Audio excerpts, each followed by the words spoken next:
Shen Lulu. So this feels good. Honestly, against Lulu, I'll keep Get Excited Chompers. Absolutely. This hand is nuts. Hand's great. The Shen version isn't going to be running elusives, so we can kick Ashe. They'll run some elusives, but not enough. This is a great hand. It's like Mentor plus Get Excited plus Chompers is nuts. So on turn 1, he'll play like a tracker. On turn 2, he'll play something else. On turn 3, he'll play Lulu.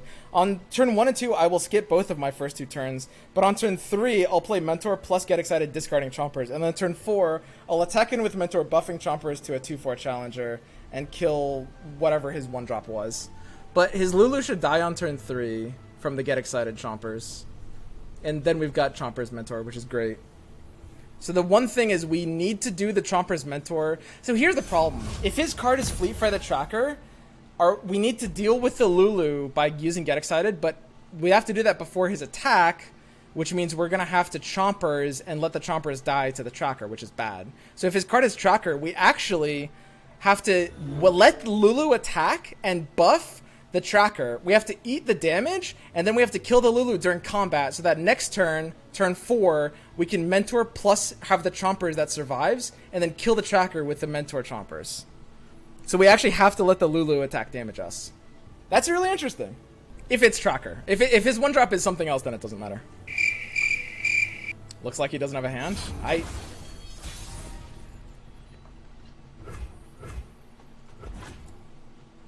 If it's War Chefs, I guess I could do this. Is this guy AFK?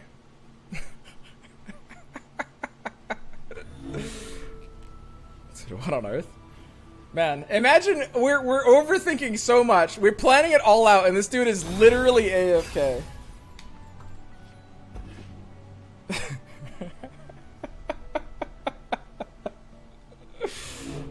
So sad, dude.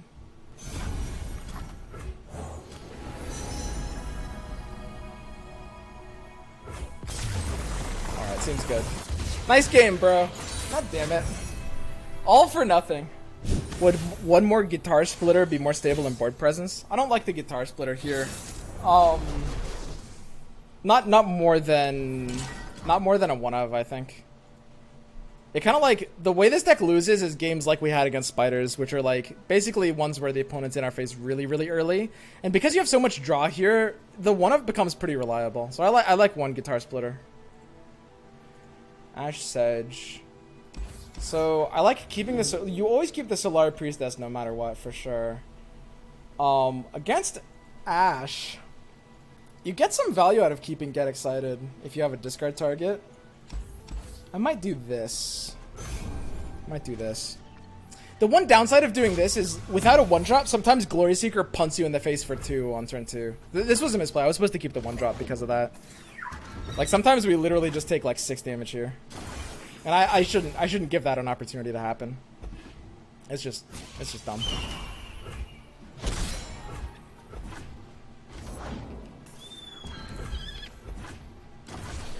All right, let's got the double buffs up top.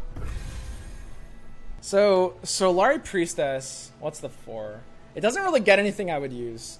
The 4s, neither of the 4s we would play next turn, so there's no reason to play Solari on curve, right? Because at earliest, it's going to get me something at a 5. So we don't need to rush it out. It should probably just be the Ezreal play here. Don't blink or you'll miss me. This deck, the old school version of this deck should actually still be running Culling Strike. Yeah, I guess playing Ezreal early is just kind of stupid. It's very easy for him to just Culling Strike this and not get punished.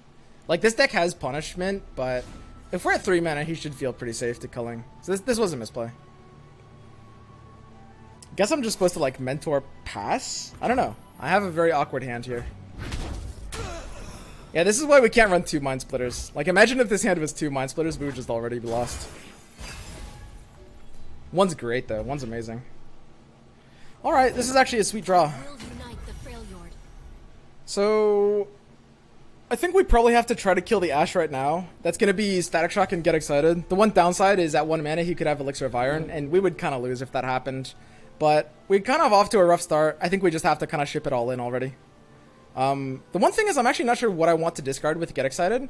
I guess it has to be Mind Splitter, but Mind Splitter actually is going to be pretty good starting later in the game. I might actually discard like a Mystic Shot or a Mentor instead. Like we already kind of made it past the point where Mind Splitter is useful.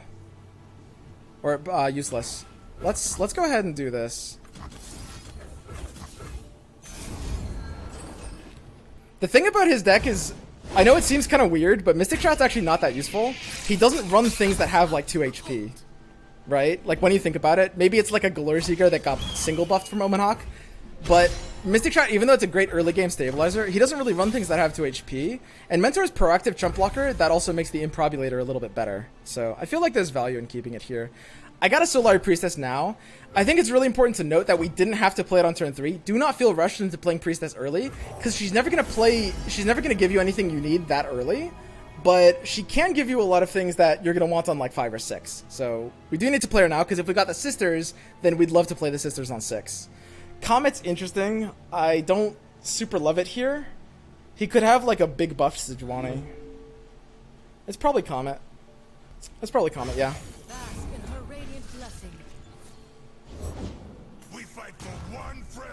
Okay, so our Improbulator is 3, and it's ready to go to 4, which is really nice. Got a great pass here. So the biggest thing about this game is just noting that we had to take that risk early. When you want to play around things, like when you're ahead in the game, when you're feeling confident, that's when you want to be playing around things, but we were just never at the point where we had the opportunity to play around Elixir of Iron. Like, we just have to go for the Ashe kill, and if he has Elixir, we literally just concede on the spot, and that's fine. So yeah, Improbulator can get a little bit more value. I think we can just, chump him out a little bit. Mentor the Stones looks great here. Really no reason to rush in with anything. If he taps under a certain point, I'm very happy to get excited the Trifarian Glory Seeker. We can't really do it now because he could totally have like Fury of the North in his hands, but because we already know he didn't have Elixir of Iron earlier, the odds of him having drawn it since then are low. So we can assume he doesn't have Elixir of Iron for at least the next several turns. And yeah, I mean, these big attack units are just doing nothing against our small chumpy bodies. Okay, there's the Ashe, and we've got probably the second kill here for it. I could Improbulator it, just get the 4. Yeah, I guess we're just Improbulatoring this. That looks great. That looks amazing. This is like a game-winning Improbulator. Absolutely ridiculous. It's like a Thermo Beam. It's better in this case because this would have been a 5 Thermo. It's like a Thermo that summons a 4 cost. Like, that's so ridiculous. He literally can't win. Like, look at the sheer value that just got us. We got a fucking cow. It's so he can't attack. We're cowed up. Like, it's over, dude.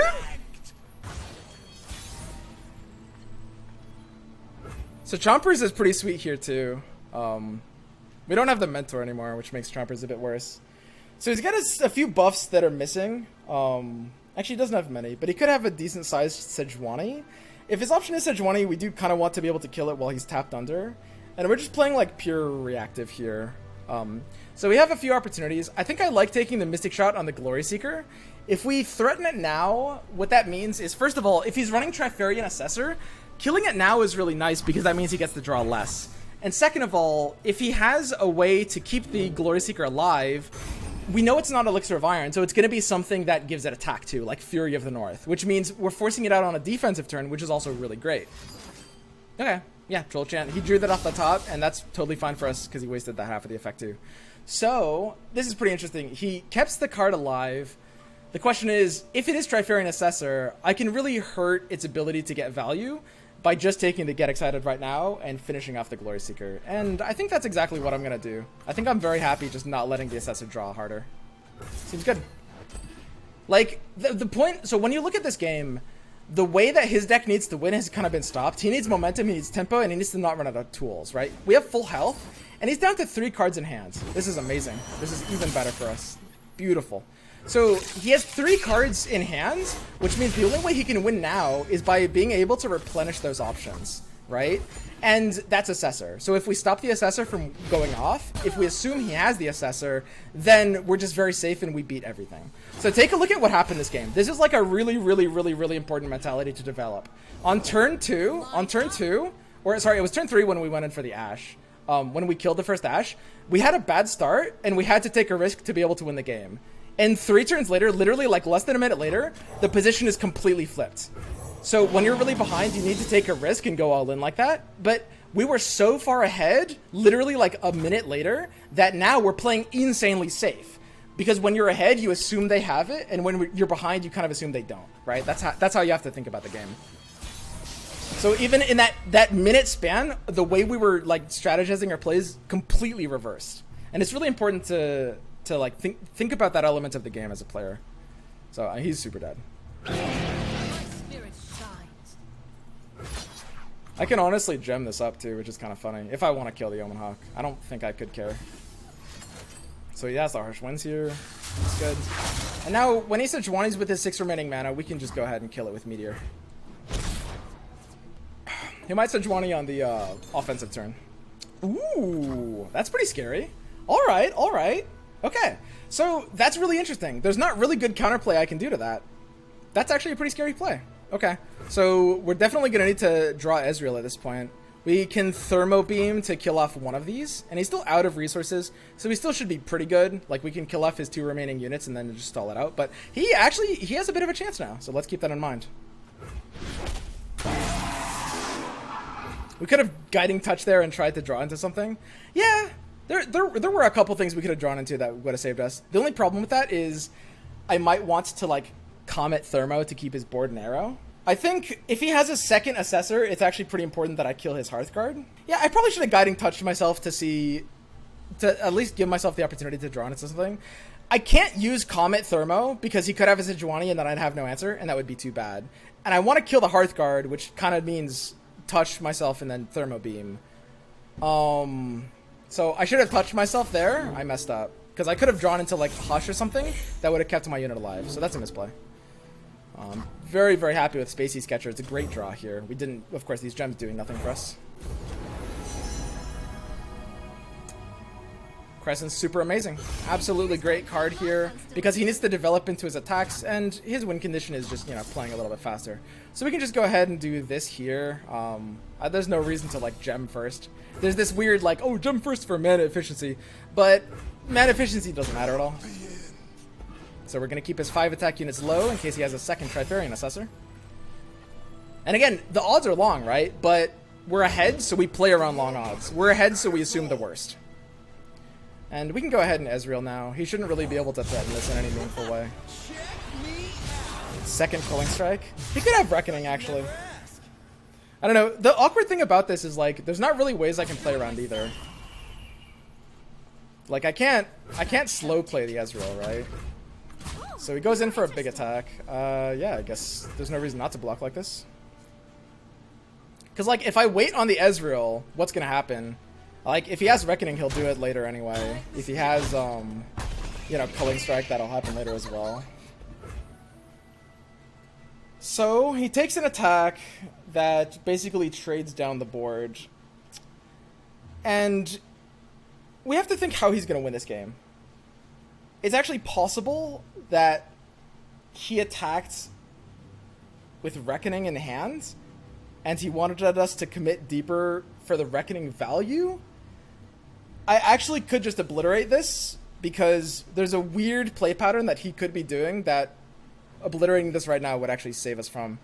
And I think I'll have to deal with his unit anyway, so I think obliterating this is actually perfectly fine. I could also, like, I guess double gemming the Ezreal does kind of the... Wait, Reckoning kills 4 or lower, right? I think I'll just obliterate this. At this point in the game, like, again, he could have another Assessor that draws him another card. He can't play Sejuani this turn, and it's kind of too late for Sejuani to be useful. So let's just assume that he was doing a weird play, because we win no matter what if we just do this. We're just playing safe, right? So we can take our open attack. Gemming on the attack is kind of awkward, because we expect him to have a freeze. So I think the gem on the attack should be the weak unit. So we can do the 2 small gems on the 2 side weak units. It shields them up a little bit too. We don't want to do a gem on anything else though. Because we're just playing around Harsh Winds, Brittle Steel. Unfortunately, we can't use gems reactively, otherwise the Ezreal could still get a Mystic Shot here, but that's fine. And we can save Static to hit his unit. So he didn't play anything. We want to be a bit mana efficient here. And he actually can't really have anything that punishes us first. Like, we don't need to save Static to hit a unit, so might as well use it here. We touch ourselves. We can actually just heal the bull. It's fine. And we're good.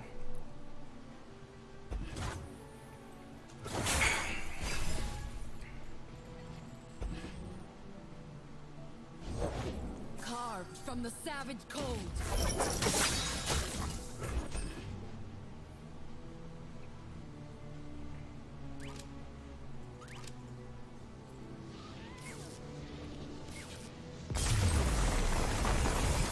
Okay. Pretty clean game overall. We made... I pointed out one minor misplay we made.